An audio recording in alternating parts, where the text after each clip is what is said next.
Хубав и красив град. Скъпи Карл, скъпи Христо,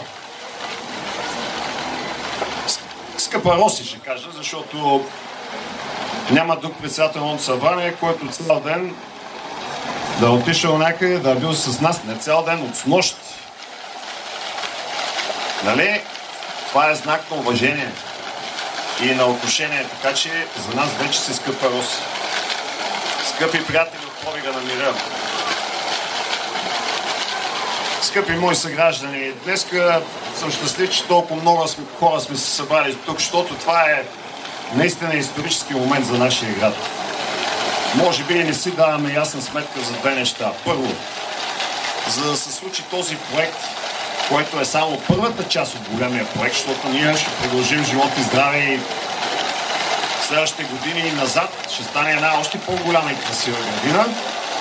Но нещото, което изключително много ме развълнува и съм много щастлив, е, че в този проект за неговото осъществяване, за това той днеска да сме тук всички днешния ден, се пригърнахме много хора и организации. Пригърнахме се всички, които бяхме пряко участници в този процес. Строители, инженери, архитекти, ландшафтни инженери, осветители, да ни пропусна някой. Пригърнахме се различни организации, защото аз съм срещнал супорт от стотици, хиляди български организации. Летища, защото минаха през там дърветата. ББХ, службата, която контролира всички храни, всички неща, които влизат и излизат от държавата ни съдействието. Кой или не, митници. Всички тук получихме супорта, разбира се, и на различни министерства. Толкова много различни посланници да ти повярват най-30 държави на света и да искат да дойдат при теб, не е проста работа. Никога това не се е случвало в държавата. Те са тук при нас, искат да бъдат при нас.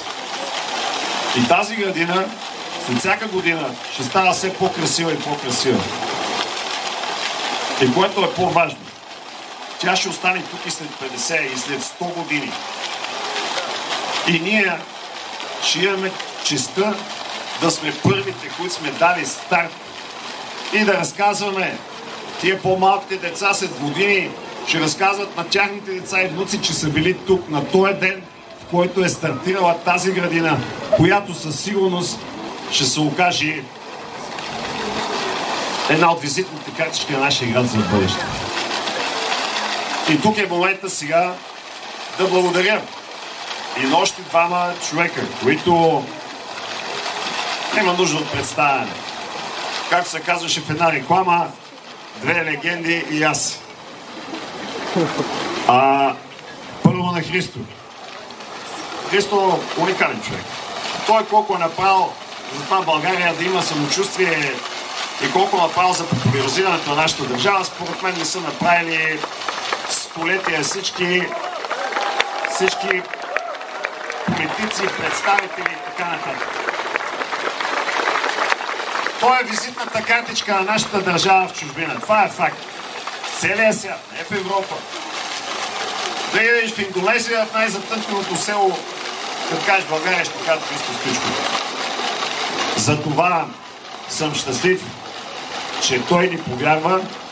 С него направихме преди точно една година, на 23 септември, първата копка. И сега, точно след една година, откриваме заедно тия градини. Христо, благодаря ти. Това значи много за мен, за града и за всички нас, защото големите хора трябва да дават голям и добър пример, а ти винаги го даваш и го правиш. И ние се гордеем с това, че си с нас тази вечер. И какво да кажем за този голям мъж, мистер Карл Луис? Каквото и да кажем, ще е малко. Този човек, мен, предполагам и всички тук, които сме малко това поколение, пък и по-възрастните, сме го гледали, сме се вдъхновявали от него. Сме чакали да дойде голямо състезание, за да го видим Как бяга на 100, как бяга на 200 метра, как скача. Никога няма да забравим неговата усмивка, неговия позитивизъм. Той е вдъхновил, този човек е вдъхновил милиони хора по света да тренират лека атлетика. Милиони. И днес той е тук при нас, в малка България, в малък Пазарджик, за да ни подкрепи. Това са великите личности. Скъпи Карл, ние те обичаме много, да знаеш. И никога няма да забравим този жест, който правиш за нас. Никога. Затова ние сме възпитани хора и имаме подаръци за нашите гости. Защото иначе без подаръци ще направим лошо впечатление. Затова сега взимам първо подаръка на Карл.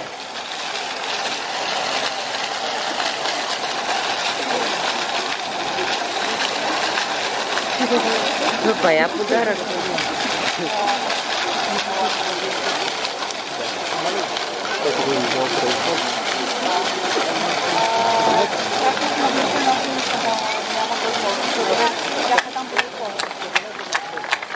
Карл, това е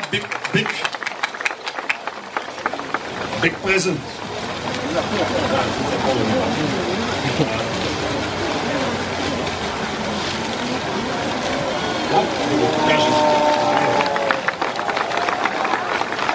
Скъпи Карл, искам този подарък да ти остане за спомен от Пазарджик.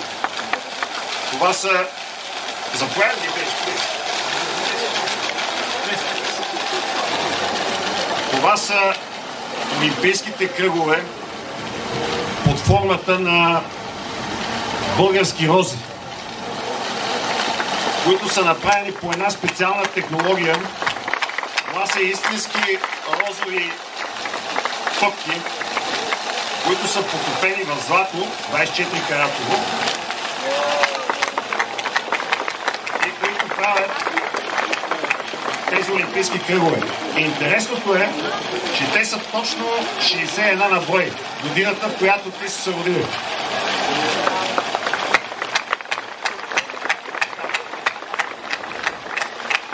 България е известна като държавата на розите. Затова сме си позволили да напишем твоето име, да напишем от кое е това, градините на света, от Пазарджик и годината, в която ти си наш гост. Това е една специална рамка, която също е позлатена и имитира рамките на голямите художници, на Донатело, Рафаело. Оттам сме я копирали и съм много щастлив да ти подаря този подарък. За да го запазиш в сърцето си и винаги да си спомняш за нас. Благодарим ти и още веднъж изключителна чест за нас ти да бъдеш нас тази вечер.